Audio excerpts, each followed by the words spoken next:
नमस्कार दोस्तों, स्वागत है आपका हमारे इस यूट्यूब चैनल में। दोस्तों आज के इस वीडियो में भारतीय इतिहास के मोस्ट इंपॉर्टेंट 5वां पार्ट लेकर आ गया हूं, जो कि आपके आने वाले ग्रुप डी एग्जाम के लिए बहुत ही महत्वपूर्ण वीडियो है दोस्तों। तो वीडियो को लास्ट तक जरूर देखिएगा। वीडियो पसंद आए दोस्तों तो एक लाइक जरूर कर दीजिएगा। चैनल पर हमारे नए हैं तो चैनल को जरूर से जरूर सब्सक्राइब कर लीजिएगा। दोस्तों इस चैनल के माध्यम से आने वाले आरआरसी ग्रुप डी एग्जाम के लिए GK, GS, current affairs, reasoning, physics, biology, chemistry, math और जीके, करंट और साइंस मिक्स के डेली वीडियो आपको चैनल के माध्यम से मिल रहे हैं। इसके अलावा दोस्तों एक और हमारा चैनल है ओम जायसवाल करके, आप इस चैनल को भी जरूर से जरूर सब्सक्राइब कर लीजिए, क्योंकि इस चैनल के माध्यम से आपको science topic wise, GK topic wise, math topic wise और जितने भी टॉपिक वाइज दोस्तों सारे के सारे ओम जायसवाल चैनल से मिलेगा। तो आप इस चैनल को सब्सक्राइब जरूर कर लीजिएगा। तो चलिए दोस्तों आज की वीडियो को स्टार्ट करते हैं। जो सबसे पहला क्वेश्चन है दोस्तों, अशोक किस वंश से संबंधित है। मोस्ट इंपॉर्टेंट क्वेश्चन है दोस्तों। आपको बताना है कि जो सम्राट अशोक थे वह इनमें से किस वंश से संबंधित थे। तो इसका आंसर हो जाएगा दोस्तों ऑप्शन नंबर सी, यानी मौर्य वंश से। आपको बता दें दोस्तों कि अशोक मौर्य राजवंश से संबंधित है और यह सम्राट चंद्रगुप्त मौर्य के पौत्र तथा बिंदुसार के पुत्र थे। अगला क्वेश्चन देखते हैं दोस्तों, ब्राह्मी लिपि को किसने स्पष्ट किया। आपको बताना है जो ब्राह्मी लिपि थी उसको किसने स्पष्ट किया था। इसका आंसर हो जाएगा दोस्तों ऑप्शन नंबर बी, यानी जेम्स प्रिंसेप। आपको बता दें कि ब्राह्मी लिपि को स्पष्टतः पढ़ने का श्रेय जेम्स प्रिंसेप को है और जेम्स प्रिंसेप कलकत्ता की टकसाल में अधिकारी थे। उन्हें प्राचीन भारतीय संस्कृति और कला में काफ़ी रुचि थी। अगला क्वेश्चन देख लेते हैं दोस्तों, अशोक के अभिलेख को सर्वप्रथम किसने पढ़ा। मोस्ट इंपॉर्टेंट ये भी क्वेश्चन है। आपको बताना है कि जो अशोक का अभिलेख था उसको सर्वप्रथम किसने पढ़ा था। इसका राइट आंसर हो जाएगा दोस्तों ऑप्शन नंबर ए, यानी जेम्स प्रिंसेप ने। आपको मैंने अभी भी बताया कि सर्वप्रथम 1837 ईस्वी में जेम्स प्रिंसेप नामक विद्वान ने अशोक के लेखों का अध्ययन किया और भंडारकर महोदय ने तो मात्र अभिलेखों के आधार पर अशोक का इतिहास लिखने का प्रयास किया है। अगला क्वेश्चन देख लेते हैं दोस्तों, अशोक ने इन सभी में से कौन सा धर्म अपनाया। आपको बताना है कि अशोक कौन से धर्म को अपनाया था। इसका आंसर हो जाएगा ऑप्शन नंबर ए, यानी बौद्ध धर्म। आपको बता दें कि ईसा पूर्व 261 में कलिंग विजय के उपरांत अशोक ने बौद्ध धर्म अपनाया था और इसका प्रमाण भाब्रू लघु स्तंभ लेख में मिलता है। इसमें अशोक बुद्ध धम्म संघ का अभिवादन करता है।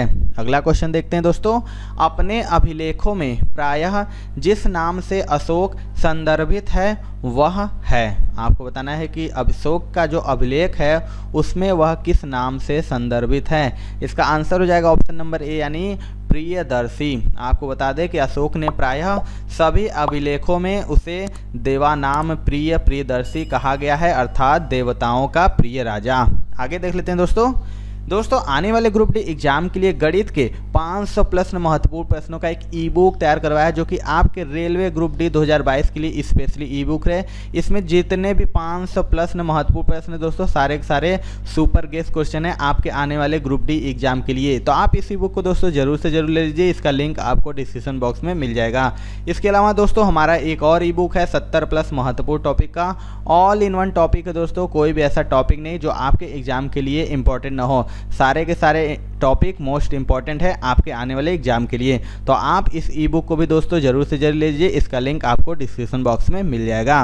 अगला क्वेश्चन देखते हैं दोस्तों, सम्राट अशोक पर कलिंग युद्ध के प्रभाव को निम्न पर देखा जा सकता है। आपको बताना है कि जो सम्राट अशोक पर कलिंग युद्ध के प्रभाव को किस में देखा जा सकता है। इसका आंसर हो जाएगा दोस्तों ऑप्शन नंबर बी, यानी चट्टान आलेख। आपको बता दें कि अशोक के 13वें शिलालेख से कलिंग युद्ध तथा उसके परिणामों के विषय में विस्तृत जानकारी प्राप्त होती है और कलिंग युद्ध की हृदय विदारक हिंसा एवं नरसंहार ने अशोक के हृदय स्थल को स्पर्श किया और उसने सदैव के लिए युद्ध नीति का परित्याग करके धम्म विजय की नीति का श्री गणेश किया था। अगला क्वेश्चन देखते हैं दोस्तों, किस स्थान के निकट प्रसिद्ध कलिंग युद्ध लड़ा गया था। आपको बताना है कि जो कलिंग युद्ध लड़ा था वह किस स्थान के लड़ा गया था।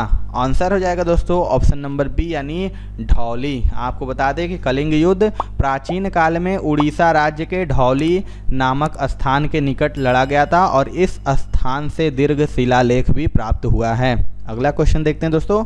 यदि आप रेलवे एग्जाम्स की प्रिपरेशन कर रहे हैं तो अनअकैडमी दोस्तों लेके आ गया है अभ्यास रेलवे ग्रुप डी का बैच, जो कि 5 जनवरी से स्टार्ट है, जो आपको पूरा सिलेबस दोस्तों आपको कवर कराएगा, जो टॉप एजुकेटर के माध्यम से कवर किए जाएंगे।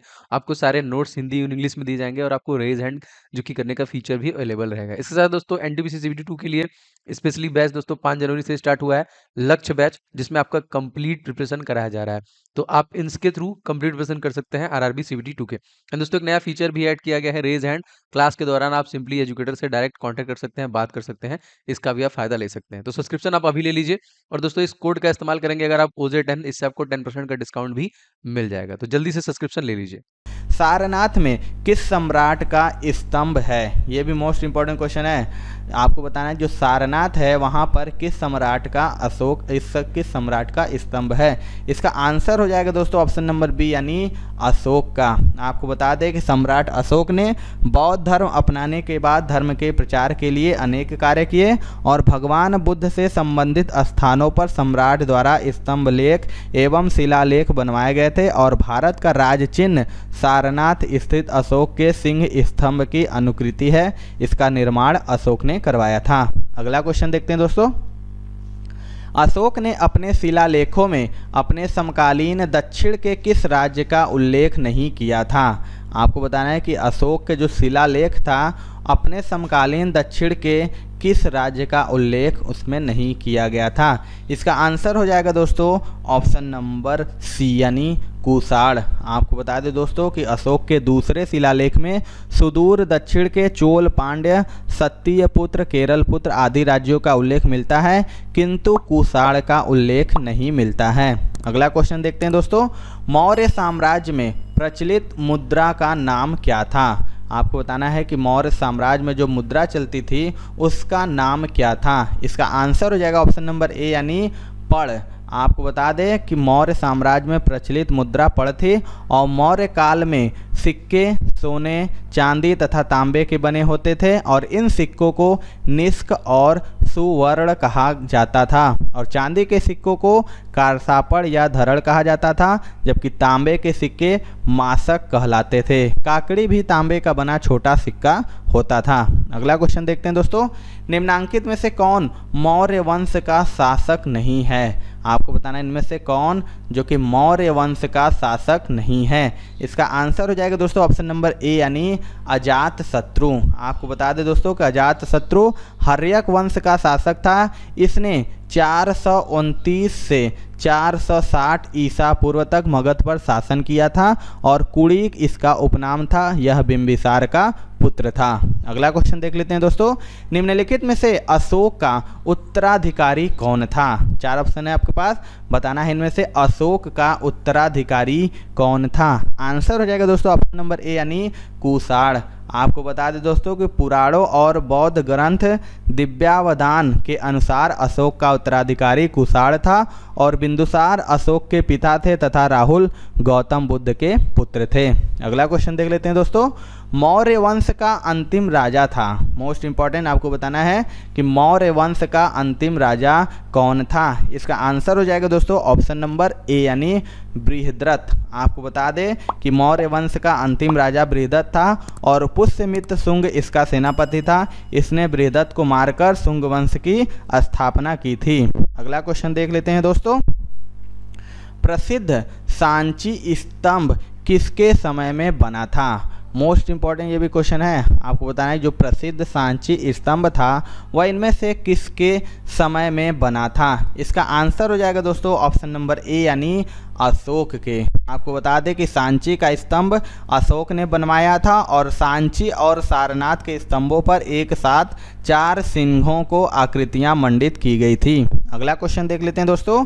पाटलिपुत्र निम्नलिखित में से किन नदियों के संगम पर बसा है? आपको बताना है जो पाटलिपुत्र है वह निम्न किस नदियों के संगम पर बसा हुआ है। इसका आंसर हो जाएगा दोस्तों ऑप्शन नंबर सी यानी गंगा और सोन। आपको बता दें कि पाटलिपुत्र गंगा एवं सोन नदियों के संगम पर बसा है और इसकी स्थापना महाजनपद काल में हुई थी और परिशिष्ट वर्तन गार्गी संहिता एवं वायु पुराण के अनुसार उदयन ने गंगा एवं सोन नदी के संगम पर पाटलिपुत्र नामक राजधानी नगर की स्थापना भी की थी। अगला क्वेश्चन देख लेते हैं दोस्तों, निम्नलिखित में से कौन सी प्राचीनतम स्मृति है।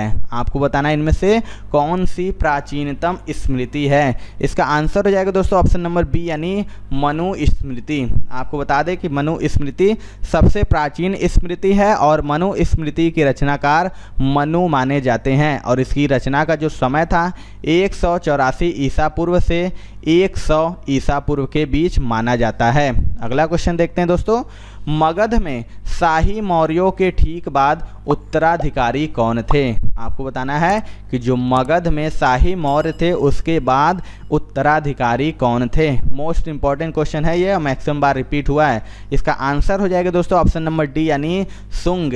आपको बता दें कि मौर्यों के ठीक बाद मगध पर शुंग राजवंश ने शासन किया और 185 ईसा पूर्व में अंतिम मौर्य शासक बृहदत्त की हत्या करके पुष्यमित्र शुंग ने जिस नवीन राजवंश की स्थापना की वह शुंग नाम से जाना जाता है। अगला क्वेश्चन देख लेते हैं दोस्तों, शुंग वंश का अंतिम शासक कौन था।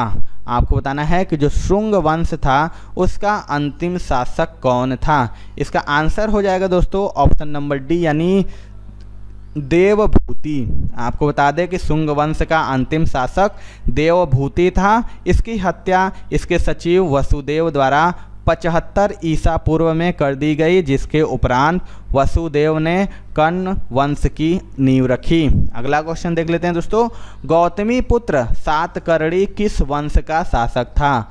आपको बताना है जो गौतमी पुत्र सातकर्णी था वह किस वंश का शासक था। इसका आंसर हो जाएगा दोस्तों ऑप्शन नंबर डी यानी सातवाहन वंश का। बता दें कि गौतमी पुत्र सातकर्णी सातवाहन वंश का 23वां तथा सबसे महान शासक था। उसने अपने को एकमात्र ब्राह्मण कहा और शकों को हराया तथा क्षत्रिय शासकों के दर्प को चूर्ण किया। इसकी सैनिक विजयों की जानकारी इसकी मां वलसरे की नासिक प्रशस्ति से मिलती है। अगला क्वेश्चन देखते हैं दोस्तों, सातवाहनों के अधिकतर सिक्के किस धातु के मिले हैं। आपको बताएं जो सातवाहन थे उसके अधिकतर सिक्के किस धातु के मिले हैं। इसका आंसर हो जाएगा दोस्तों ऑप्शन नंबर बी यानी शीशे के। आपको बता दें कि सातवाहनों के अधिकतर सिक्के शीशे के मिले हैं और शीशे के अतिरिक्त इनमें प्रोटीन तांबे एवं कांसे की मुद्राओं के निर्माण के साक्ष्य भी मिले हैं। अगला क्वेश्चन देखते हैं दोस्तों, शक संवत जो 78 ईस्वी से प्रारंभ होता है प्रकट करता है। आपको बताएं जो शक संवत 78 है वह क्या प्रकट करता है। मोस्ट इंपॉर्टेंट क्वेश्चन है, तो इसका राइट आंसर हो जाएगा दोस्तों ऑप्शन नंबर ए यानी कनिष्क का शासन। आपको बता दें दोस्तों कि प्रसिद्ध कुषाण शासक कनिष्क शक संवत का प्रवर्तक था और इसका समय 78 ईस्वी माना जाता है, जो कनिष्क के राज्यारोहण की तिथि भी है। और शक संवत भारत का राष्ट्रीय संवत है और भारतीय संविधान ने इसे 22 मार्च 1957 को राष्ट्रीय पंचांग के रूप में ग्रहण किया है। अगला क्वेश्चन देख लेते हैं दोस्तों, भारतीय राष्ट्रीय पंचांग किस नाम से जाना जाता है। अभी भी मैंने बताया आपको, तो आपको इसका राइट आंसर हो जाएगा दोस्तों ऑप्शन नंबर बी यानी शक संवत। भारतीय राष्ट्रीय पंचांग को शक संवत के नाम से जाना जाता है, जिसे 22 मार्च 1957 को राष्ट्रीय पंचांग के रूप में मान्यता दिया गया था। अगला क्वेश्चन देखते हैं दोस्तों, शक संवत किस वर्ष से शुरू हुआ। मोस्ट इंपॉर्टेंट क्वेश्चन है, जो शक संवत है वह किस वर्ष से शुरू हुआ था। इसका आंसर हो जाएगा दोस्तों ऑप्शन नंबर सी यानी ईसा की जन्म के 78 वर्ष बाद। आपको बता दें कि कुषाण वंशीय शासक कनिष्क प्रथम ने शकों पर विजय पाने के उपलक्ष्य में ईसा के जन्म के 78 वर्ष बाद शक अथवा शकाष्ट संवत प्रचलित किया। इसे शालिवाहक संवत भी कहा जाता है। अगला क्वेश्चन देख लेते हैं दोस्तों, शक पंचांग का प्रथम मास होता है? मोस्ट इंपॉर्टेंट ये भी क्वेश्चन है, बताना है जो शक पंचांग होता है उसका प्रथम मास यानी महीना कौन सा होता है? इसका आंसर हो जाएगा दोस्तों ऑप्शन नंबर ए यानी चैत्र। आपको बता दें कि शक पंचांग का प्रथम मास चैत्र होता है। इसके बाद वैशाख, ज्येष्ठ, आषाढ़, श्रावण, भाद्रपद, आश्विन, कार्तिक, मार्गशीर्ष, पौष, माघ व फाल्गुन महीने आते हैं। अगला क्वेश्चन देख लेते हैं दोस्तों। हेलियोडोरस के वेशनगर अभिलेख से उल्लेख होता है?